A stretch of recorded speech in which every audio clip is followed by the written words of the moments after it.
Early మార్నింగే లేచి, ready అయ్యి, ఎక్కడికైనా ట్రావెల్ చేయాలంటే వచ్చే ఎక్సైట్‌మెంట్ మామూలుగా ఉండదు కదా! కొరియాలో పొద్దున్న కూడా ఎంత ట్రాఫిక్ ఉందో చూడండి. సో, ఎళ్ళాల్సిన ప్లేస్‌కి బస్ బుక్ చేసుకొని bus ఎక్కేసాం.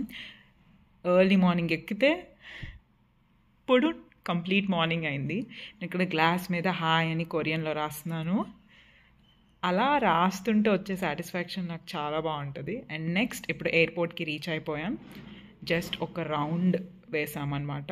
Now we entered in to the airport. ఇక్కడ మీరు సెల్ఫ్ చెక్ ఇన్ చేసుకోవాలనుకుంటే ఇవన్నీ different kinds of self check in ఏమంటారు కౌంటర్స్ అనమాట. సో ఇంకా అలా ముందుకెళ్ళిపోతూ ఉన్నవన్నీ మీకు ఇంకా చూపిద్దామని చెప్పి చూస్తున్నా. ప్రతి దగ్గర మీకు డైరెక్షన్స్ ఉంటాయి. ఏ ఫ్లోర్లో చెక్ ఇన్ ఉంటుంది, ఏ ఫ్లోర్లో మీరు ఫ్లైట్ డేటా చూడొచ్చు. ఆబ్వియస్లీ ప్రతి ఫ్లోర్లోనే మీరు చూడొచ్చు అనుకోండి. ఫ్లోర్లో రిలేటెడ్ ఏమేమి ఉన్నాయి అని మీరు చూడాలి అనుకుంటే ఇక్కడ ఇన్స్ట్రక్షన్స్ ఉంటాయి. సో నేను ఇక్కడ ఆ ఇన్స్ట్రక్షన్స్ వీడియోస్ తీస్తున్నాను. ప్రతి దగ్గర 7-Eleven కానీ లేదా GS25 కానీ ఇలా 24/7 ఓపెన్ అయ్యే స్టాల్స్ ఉంటాయి. సో ఇక్కడ మా ఫ్లైట్ ఏ టైంకి ఏ గేట్ ఏ ఎయిర్లైన్స్ మొత్తం చూసాం. సో కానీ మేము చెక్ ఇన్ చేయాల్సింది వేరే ప్లేస్ దగ్గర. సో అడుగున మీకు చెక్ ఇన్ కౌంటర్స్ దొరుకుతూనే ఉంటాయి. బట్ నేనైతే మీకు సజెస్ట్ చేసేది ముందే మీరు వెబ్ చెక్ ఇన్ చేసుకొని వెళ్తే ఇట్స్ బెటర్. ఇక్కడ మేము చాలా సేపు వెయిట్ చేయాల్సి వచ్చింది. సో చెక్ ఇన్ చేయడానికి కూడా కొన్ని గేట్స్ ఉంటాయి ఆ స్పెసిఫిక్ ఎయిర్లైన్స్కి.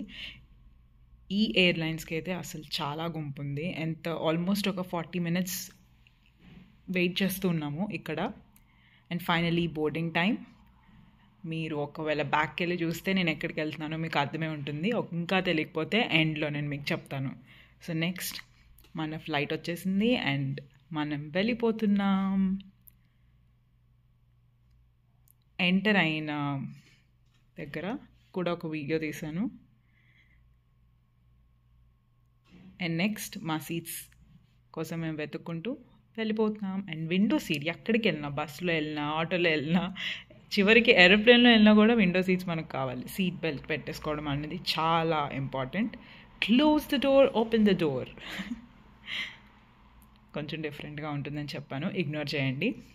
ఇప్పుడు మా ఫ్లైట్ స్టార్ట్ అయిపోతుంది. ఎప్పుడు ఫ్లైట్ స్టార్ట్ అయినా కూడా అదొక భయం ఉంటుంది కదా. ఆ సౌండ్ ఏదో కొంచెం కడుపులో తిప్పుతున్నట్టు అనిపిస్తుంది. అండ్ మళ్ళీ మనం అసలు దిగుతామా వేరే సైడ్, ఈ ఫ్లైట్ సరిగ్గా వెళ్తుందా అనే థాట్. ఎందుకంటే రీసెంట్గా చూస్తున్న న్యూస్తో ఇంకా భయం వేస్తుంది. ఇది క్లౌడ్స్ పైకి కూడా వెళ్ళిపోయింది దాటే అంతా. చాలా